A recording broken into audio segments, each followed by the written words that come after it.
Definition of vocabulary. Vocabulary is the inventory of words that are used by a particular person or group, or the words in a particular language or field of knowledge.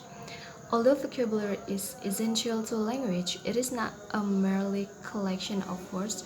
Rather, it possesses an inherent systematic organization. Vocabulary is a foundation element of language characterized by underlying structural organization. Thus, vocabulary refers as the bedrock of human communication. It is the repository of words that allow us to articulate thought, convey emotions, and exchange information.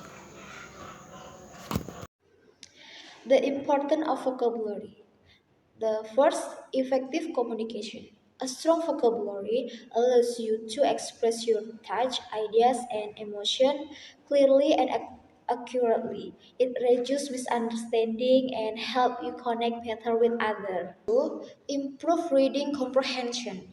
A good vocabulary enhances your understanding and what you read. The more words you know, the easier it is to grasp complex ideas, themes, and meaning in any text. Number three, academic and professional success. In academic and professional setting, a rich vocabulary is a valuable asset. It's help in writing essay, report, email, and participating in education, in discussion, interview, and presentation confidently. Number four, better writing skill. Vocabulary enrich your writing style, allowing you to choose the right word for the right content. It helps you write more creatively and persuasively. Number five, critical thinking and learning. A broad vocabulary support better thinking and learning. Knowing the precise meaning of word enables you to analyze information, reply, and engage in more complex reasoning. Number six, boosts confidence. Having a strong vocabulary build confidence in social, academic, and professional conversation.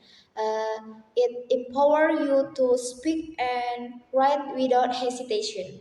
And number seven, cultural awareness.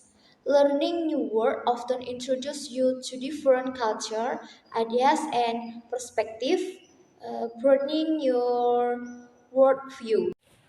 Okay, my name is Sini Aziza with NPM 211104002 and 37. Okay, I will continue the next material is types of vocabulary in respective and productive vocabulary. First is respective vocabulary atau kosakata respective. The definition of respective vocabulary refers to the word that a person can recognize and understand when reading or listening, but does not necessarily in speaking or writing. These types of vocabulary is usually larger than productive vocabulary because people can understand more words than they actively use. The example, a student may understand the word sophisticated atau dalam bahasa Indonesia yaitu canggih when reading an article but really used in a conversation. And the second is productive vocabulary atau kosakata produktif. The definition of productive vocabulary consists of the word that a person and actively use in speaking and writing. These words are not only understood and also frequently used in a communication. This type of vocabulary is usually smaller than respective vocabulary. The example is a child learning English may frequently use a word like eat, play, and school in daily speech. Okay, I will give you the key difference from respective vocabulary and productive vocabulary in vocab. Okay, for the example of respective vocabulary and productive vocabulary is respective vocabulary recognized in reading and listening only, and a productive vocabulary is actively used in speaking and writing, like this. You can see in my laptop. Okay, maybe that's all from me.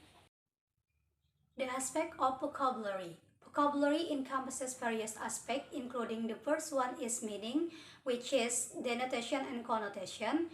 The second one aspect of vocabulary is spelling, means the correct way of a word is written. And then the third one aspect of vocabulary is pronunciation.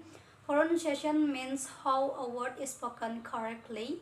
And then the next one aspect of vocabulary is word classes or part of speech, means the grammatical category of a word. For example, noun, verb, and adjective. And then the last one aspect of vocabulary is word use, which is collocation and context. Okay, I'm Surya Aditya. I will continue the next material about media in teaching vocabulary. Okay, there are some media that can be used in teaching vocabulary. Okay, the first one, there are picture. We can using picture to teach vocabulary can help students understand the meaning of the new word. Okay, second, videos. Using videos can help students understand the content and meaning of new word. Okay, audio. Using audio can help students understand the pronunciation of new word. And flashcard. Using flashcard can use student remember new word. And then game. With game such as quiz or puzzle or word games can make vocabulary learning more enjoyable. Okay, that is some media that can be used in teaching vocabulary. Okay, thank you. Educative games are games designed to enhance learning in a enhanced way. Games help improve cognitive skill, problem solving, and creativity. The presentation today focus on puzzle as from educative games. A puzzle, the context of an educative games, is a game activity designed to challenge the prior problem-solving skill, logical thinking, and then cognitive abilities.